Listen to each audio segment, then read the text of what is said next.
मैंने कोशिश की है बाइलिंगुअल हो, क्योंकि परीक्षाओं में जैसे जैसे हम आगे बढ़ेंगे आप जानोगे बहुत सी चीज़ें, इंग्लिश हिंदी टर्म्स बहुत महत्वपूर्ण रहेंगे। तो शुरुआत करते हैं, पहला प्रश्न है। चलिए साहब, पहला प्रश्न देखिए आप। These are an important aspect of the process of meaningful learning. यानी कौन सा एक इम्पोर्टेंट एस्पेक्ट है जो मीनिंगफुल लर्निंग के प्रोसेस का एक एक पहलू है। बात हो जाएगी ना। यानी इनमें से कौन सा ज्ञान की संरचना की प्रक्रिया का एक महत्वपूर्ण पहलू है, यानी संरचनावाद का एक महत्वपूर्ण पहलू है। ऑप्शंस देखिए आप। पहला ऑप्शन है सोशल इंटरेक्शंस, यानी सामाजिक पारस्परिक क्रियाएं। दूसरा ऑप्शन है drill and repetitive recall. Drill and repetitive recall, Hindi में ड्रिल मतलब अभ्यास करना, दोहराना, बार बार लगातार अभ्यास तथा बार बार स्मरण करना। थर्ड ऑप्शन देखिए रिवार्ड एंड पनिशमेंट, पुरस्कार व दंड। और फोर्थ वन है स्टिमुलस रिस्पॉन्स एसोसिएशंस, यानी उद्दीपन व प्रतिक्रिया में संबंध। तो सोचिए, बोलिए। बिल्कुल सही जवाब होगा पहला ऑप्शन, सामाजिक पारस्परिक क्रियाएं। पहला ऑप्शन इसका राइट आंसर है। सोशल सोशल इंटरेक्शंस, तो ध्यान देंगे, सोशल इंटरेक्शंस पहला ऑप्शन राइट आंसर है। आप ये बोलेंगे साहब सामाजिक पारस्परिक क्रियाओं पे तो बल दिया था वाइगोत्स्की ने। बिल्कुल वाइगोत्स्की ने, लेव वाइगोत्स्की ने बल दिया था। और वाइगोत्स्की का निर्मितवाद सोशियो कल्चरल कंस्ट्रक्टिविज्म के नाम से प्रसिद्ध है, सामाजिक सांस्कृतिक निर्मितवाद के नाम से प्रसिद्ध है। क्योंकि उन्होंने बोला था कि ज्ञान दूसरों के सहयोग से होगा, इसलिए तो वो अपने इनके निर्मितवाद में प्रोजेक्ट लर्निंग, पीयर ट्यूटरिंग, ये सब चीज़ें शामिल होती हैं। हालांकि जीन पियाजे भी निर्मितवादी हैं, वो वैयक्तिक निर्मितवाद के फॉलोवर हैं, वैयक्तिक निर्मितवाद के फाउंडर हैं। वो कहते हैं ज्ञान का निर्माण खुद ही करता है। ओके, तो बहुत सी बातें करेंगे हम आने वाले टाइम में, जीन पियाजे और वाइगोत्स्की में क्या क्या डिफरेंसेस हैं, कौन से प्रश्न परीक्षा में भेद पूछे गए हैं। चलिए साहब, यहाँ इसका आंसर हो गया सामाजिक पारस्परिक क्रियाएं, सोशियल इंटरेक्शंस। तो पहला महत्वपूर्ण प्रश्न। ओके, अब चलते हैं आगे। क्वेश्चन नंबर 2, दूसरा प्रश्न बहुत बार पूछा गया है। वो है the NCF 2005 derives it's understanding from, यानी एनसीएफ 2005 ने अपनी समझ कहाँ से प्राप्त की है। मतलब ये ऑप्शंस में आप देखिए, ये 4 स्कूल्स हैं, स्कूल्स ऑफ साइकोलॉजी हैं, मनोविज्ञान के 4 संप्रदाय हैं जिनकी बात की जा रही है कि इनमें से किसका प्रभाव एनसीएफ 2005 पे है। तो निश्चित रूप से आप आंसर्स बता सकते हैं। देखिए पहला ऑप्शन है ह्यूमनिज्म, यानी मानवतावाद। दूसरा ऑप्शन है बिहेवियरिज्म, यानी व्यवहारवाद। थर्ड ऑप्शन है कंस्ट्रक्टिविज्म, यानी रचनावाद। और चौथा ऑप्शन है कोग्निटिव थियरीज, यानी संज्ञानात्मक सिद्धांत। तो बोलिए दोस्तों, आपके हिसाब से आंसर क्या होना चाहिए। मेरे ख्याल से सब लोग इसका सही आंसर दे सकते हैं। सही जवाब है थर्ड ऑप्शन, रचनावाद, कंस्ट्रक्टिविज्म। सही आंसर क्या है, तीसरा ऑप्शन कंस्ट्रक्टिविज्म इसका सही जवाब है। रचनावाद, कंस्ट्रक्टिविज्म क्या है। कंस्ट्रक्टिविज्म कहता है कि ज्ञान का निर्माण बालक करता है, एक्टिव रह के करता है, निष्क्रिय नहीं होता, सक्रिय होता है। साथ में अगर, हालांकि जीन पियाजे कहते हैं कि खुद ही निर्माण करता है, इसलिए व्यक्तिक निर्मितवाद के वो पक्षधर हैं, फाउंडर हैं। लेकिन बाकी लोग, जिनमें वाइगोत्स्की का नाम अहम है, प्रमुख है, वही कहते हैं कि सब ज्ञान का निर्माण दूसरों के सहयोग से होता है। एक महत्वपूर्ण टर्म हम अभी बात करेंगे जेडपीडी की, स्कैफोल्डिंग की, आगे आने वाले प्रश्नों में बात करेंगे उसकी। लेकिन फिर भी कुछ बातें ऐसी हैं जो जो कॉमन है। वो ये है कि बच्चे सक्रिय रहते हैं, खुद ज्ञान का निर्माण करते हैं, शिक्षक केवल सरलीकर्ता या सहजकर्ता या सुविधा प्रदाता या फैसिलिटेटर का रोल अदा करता है। इसके अलावा रटने के बजाय समझने पे बल दिया जाता है, ठीक है, आदि कुछ बातें होंगी। तो चलिए, तो ध्यान देंगे। नेशनल करिकुलम फ्रेमवर्क, राष्ट्रीय पाठ्यचर्या 2005 एक बहुत महत्वपूर्ण दस्तावेज है। हमारे इसके पुराने वीडियोस भी आप देखना। तो जिसके अध्यक्ष प्रोफेसर यशपाल थे, जो हर स्कूल में लागू है अभी। ये मनोविज्ञान के संप्रदाय को फॉलो करता है, और वो संप्रदाय है कंस्ट्रक्टिविज्म, जिसको हिंदी में बोलेंगे रचनावाद। तो क्वेश्चन नंबर 2 सही जवाब है option number 3, constructivism. Okay, next. चलिए साहब, अब है तीसरा प्रश्न और ये वाइगोत्स्की साहब की बात आ गई। तो देखिए प्रश्न में क्या लिखा है। According to Vygotsky, when adults adjust the support to extend the child's current level of performance is called. मतलब वाइगोत्स्की के अनुसार जब एडल्ट्स माने बड़े, जब वयस्क बच्चे के निष्पादन, माफ करें, ओके, वाइगोत्स्की के अनुसार जब एक वयस्क बच्चे के निष्पादन के वर्तमान स्तर को विस्तारित करता है, क्या करता है, विस्तारित करता है, विस्तारित करता है, तो इसे क्या बोलते हैं।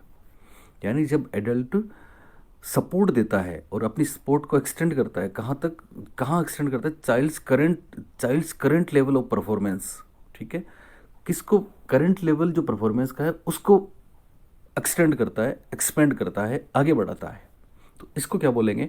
ऑप्शंस देखिए, पहला है डिस्कवरी लर्निंग, खोजपूर्ण अधिगम।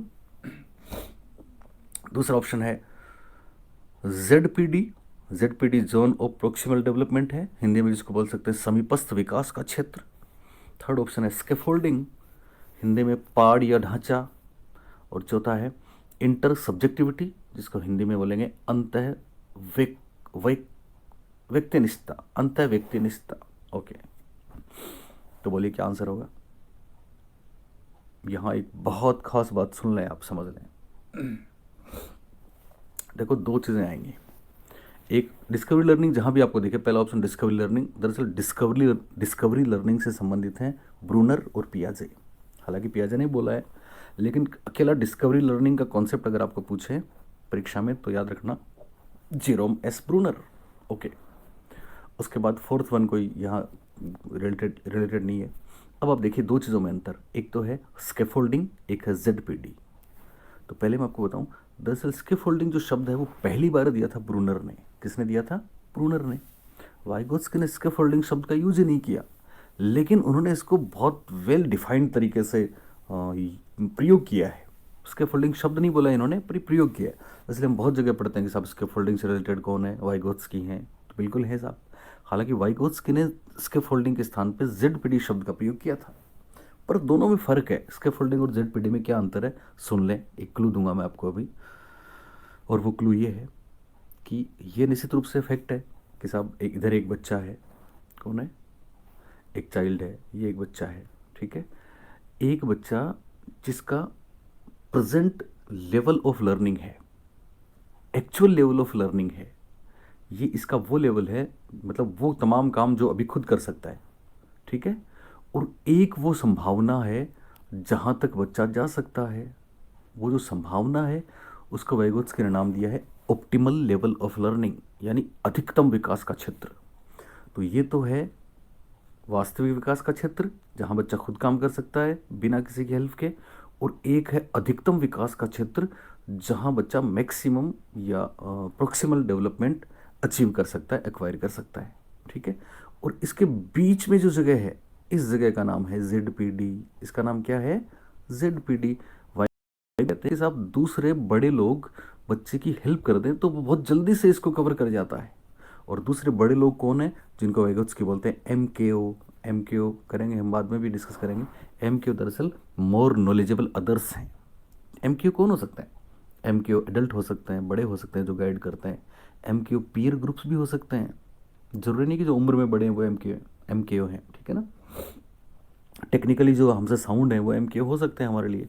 एमकेओ में बुक्स भी आ सकती हैं, एमकेओ में टेक्नोलॉजी भी है, एमकेओ में स्कूल असिस्ट जो चीज़ें हैं वो भी सारी हैं। तो एमकेओ का कॉन्सेप्ट भी वाइगोत्स्की का है। यहाँ ध्यान देंगे दो चीज़ें आती हैं, एक तो है जेडपीडी, क्या है जेडपीडी, और दूसरा है स्कैफोल्डिंग। दोनों में क्या फ़र्क है वो सुन लें आप, चूँकि दोनों में बड़ा हेल्प करता है, वयस्क गाइड करते हैं, ठीक है, और बच्चे उनसे बहुत कुछ सीखते हैं, बहुत जल्दी परफॉर्म करते हैं, परफॉर्मेंस बढ़ती है, विकास का वर्तमान स्तर विस्तारित होता है। ओके, लेकिन क्या फ़र्क है वो सुन लें। जहाँ पर सब्जेक्ट, सब्जेक्ट मतलब डूअर, करने वाला, कोई अडल्ट हो, वयस्क हो, याद रखना, बहुत महत्वपूर्ण बात बता रहा हूँ जो इंडिया में कोई कोई बताता है आपको। जहाँ पे सब्जेक्ट या डूअर काम का करने वाला अडल्ट हो, वहाँ हमेशा ही ZPD आंसर आएगा। सॉरी, वहाँ हमेशा ही स्कैफोल्डिंग आंसर आएगा, स्कैफोल्डिंग। वापस सुन लें, जहाँ पे सब्जेक्ट या डूअर या करने वाला कोई एडल्ट हो, MKO हो, वहाँ पर हमेशा आंसर आएगा। कौन सा आंसर आएगा? हमेशा आंसर आएगा, गड़बड़ हो गई है, वहाँ पे हमेशा आंसर आएगा, ओके, वहाँ पे हमेशा हमेशा आंसर आएगा स्कैफोल्डिंग। क्या आंसर आएगा? स्कैफोल्डिंग। वापस सुन लें इस बात को, जहाँ पे सब्जेक्ट या करने वाला या डूअर कोई एडल्ट हो, MKO हो, बड़ा हो, वहाँ आंसर हमेशा स्कैफोल्डिंग आएगा। और जहाँ पे करने वाला, जहाँ पे सब्जेक्ट, जहाँ पे डूअर, करने वाला कोई स्टूडेंट हो, कोई छात्र हो, कोई बालक हो, वहाँ पे हमेशा आंसर आएगा ZPD। क्या आंसर आएगा? ZPD। तो बहुत महत्वपूर्ण बात हुई, जहाँ पे करने वाला सब्जेक्ट कोई MKO है, बड़ा है, वहाँ आंसर आएगा स्कैफोल्डिंग। और जहाँ सब्जेक्ट के रूप में चाइल्ड है, तो वहाँ पे आंसर आएगा ZPD। अब इसमें देखिए आप, इसमें देखिए, वाइगोत्स्की के अनुसार जब एक वयस्क बच्चे के वर्तमान निष्पादन स्तर को विस्तारित करता है, तो बोलिए इसमें डूअर सब्जेक्ट कौन हुआ? वयस्क हुआ। इसलिए आंसर आ जाएगा स्कैफोल्डिंग। क्या आंसर आ जाएगा? स्कैफोल्डिंग। ओके, नेक्स्ट चौथा प्रश्न देखिए। चौथा प्रश्न है जीन पियाजे एवं वाइगोत्स्की। जीन पियाजे एवं वाइगोत्स्की जैसे कंस्ट्रक्टिविस्ट लर्निंग को किस रूप में देखते हैं? यानी कंस्ट्रक्टिविस्ट सच एज जीन पियाजे and Lev Vygotsky view learning as, किस रूप में देखते हैं सीखने को? ऑप्शंस देखिए, पहला है एक्विजिशन ऑफ स्किल्स, यानी कौशलों का अर्जन। दूसरा है कंडीशनिंग ऑफ रिस्पॉन्स, यानी प्रतिक्रियाओं का अनुबंधन। तीसरा है निष्क्रिय आवर्ती प्रक्रिया, माफ करें आवर्ती है, निष्क्रिय आवर्ती प्रक्रिया मतलब पैसिव रिपीटेटिव प्रोसेस। और चौथा है सक्रिय विनियोजन से अर्थ निर्माण की प्रक्रिया, यानी process of meaning making by active engagement, by active engagement. तो देखिए चार ऑप्शंस हैं, कौन सा करेंगे आप? तो ध्यान दें, जीन पियाजे वाइगोत्स्की दोनों संरचनावादी हैं, और संरचनावाद क्या कहता है? बच्चा एक्टिव रहता है, स्वयं ज्ञान का निर्माण करता है। अब देखो आप हिंदी इंग्लिश में कितना फर्क है। देखो हिंदी में लिखा है, फोर्थ ऑप्शन देखिए आप, सक्रिय विनियोजन। तो सक्रिय विनियोजन क्या है? कुछ कुछ मतलब ठीक से समझ में नहीं आता, लेकिन आप इंग्लिश पढ़िए कि दरअसल कंस्ट्रक्टिविज्म कैसा प्रोसेस है? Meaning making. कैसा प्रोसेस है? मीनिंग मेकिंग, यानी जहाँ पे अर्थ निर्माण हो, जहाँ पे, माफ़ करें पहला दिन है, कुछ गड़बड़ हो रही है, चिंता नहीं करें, जहाँ पे क्या हो? अर्थ निर्माण हो, अर्थ निर्माण हो, मीनिंग मेकिंग हो। सुन रहे हैं आप लोग? जहाँ पे अर्थ निर्माण हो, कैसे हो? Active engagement. इंगेजमेंट मतलब बच्चा खुद इंगेज हो, बच्चा खुद साथ में काम करे, बच्चा खुद सक्रिय हो। तो इसका राइट आंसर आ गया fourth one, process of meaning making by active engagement. वापस आप देख सकते हैं यहाँ पे कि बाकी तीन ऑप्शन देखिए, कौशलों का अर्जन, प्रक्रियाओं का अनुबंधन, निष्क्रिय आवर्ती प्रक्रिया। इन तीनों में आप ध्यान से देखेंगे तो एक चीज़ आपको महसूस होगी कि तीनों के तीनों रोड सिस्टम की बात करते हैं, रटने की बात करते हैं। इसमें समझना नहीं है, और कंस्ट्रक्टिविज्म में समझना इंपॉर्टेंट है, रटना नहीं है। ठीक है ना? ये हालांकि सीखने के रूप हैं, जैसे आपको पता है learning by conditioning, second option देखिए आप, सहज रूप से वो प्रतिक्रियाएं होंगी, तो बार बार जिनके साथ किसी उद्दीपक को जोड़ेंगे तो वो कंडीशनड कर जाएगा, रिस्पॉन्स कंडीशनड हो जाएगा उसके साथ। कौशलों का अर्जन, कौशलों का अर्जन एक तरीके से थॉर्नडाइक साहब जैसी बात है, यानी ये रटने पे बल देता है, रोड सिस्टम है। इसी तरह के तरीके से आवृत्ति प्रक्रिया, आवृत्ति प्रक्रिया इंग्लिश में देखिए आप, अपने आप में लिखा हुआ ही है, रिपीटेटिव प्रोसेस है, बार बार रिपीट करना है, और ये भी पैसिव है, एक्टिव नहीं है। पैसिव है इसका मतलब यांत्रिक है, बच्चे का इन्वॉल्वमेंट नहीं है, एंगेजमेंट नहीं है। तो कंस्ट्रक्टिविज्म को बोलता है बच्चा इंगेज होगा, बच्चा इन्वॉल्व होगा, बच्चा एक्टिव होगा, बच्चा दूसरों के साथ कोऑपरेट करेगा, बच्चा स्वयं कंस्ट्रक्ट ऑफ नॉलेज करेगा, और ये कंस्ट्रक्शन जो होगा ये मीनिंगफुल होगा, मीनिंग मेकिंग होगा, इसका कोई सेंस होगा। ओके, तो fourth one is the right answer. Okay, चलें आगे। चलिए सर, अब चलते हैं पांचवें प्रश्न पर, और पांचवा प्रश्न देखिए, गिविंग क्यूज टू चिल्ड्रेन। पांचवें प्रश्न पे देखिए, giving cues to children, giving cues to children and offering support as and when needed is an example of. Options देखिए, पहला है ZPD, दूसरा है कंडीशनिंग, तीसरा है मॉडलिंग, चौथा है स्कैफोल्डिंग।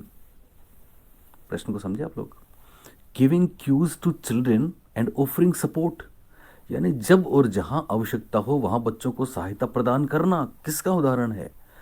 ZPD है, या अनुबंधन है, या मॉडलिंग है, या मचान है। अब देखो फिर वो ये हिंदी में कभी मचान आता है, कभी पाड़ आता है, कभी ढांचा आता है, कभी कुछ और नाम आ सकता है, लेकिन स्कैफोल्डिंग आपको जरूर मिलेगा। इसलिए मैं मेरे ऑफलाइन बैचेस में और ऑनलाइन जो अभी मेरे से जुड़ने वाले हैं, और बहुत ज़्यादा जुड़ने वाले हैं, आई नो, मुझे पता है, तो वो सारे बच्चे समझ लें कि इंग्लिश के टर्म्स आपको बहुत ज़्यादा फ़ायदा करेंगे, और बहुत ज़्यादा आपको औरों से बहुत बेनिफिट देंगे, बेहतर करेंगे। ओके, चलिए साहब, तो यहाँ ध्यान दें, यहाँ पे हमने देखा जब और जहाँ आवश्यकता हो बालकों को सहायता प्रदान करना। अब आप देखिए, सहायता प्रदान करना, तो ध्यान देंगे, सहायता प्रदान करना मतलब इसमें डूअर कौन है, इसमें सब्जेक्ट सब्जेक्ट कौन है?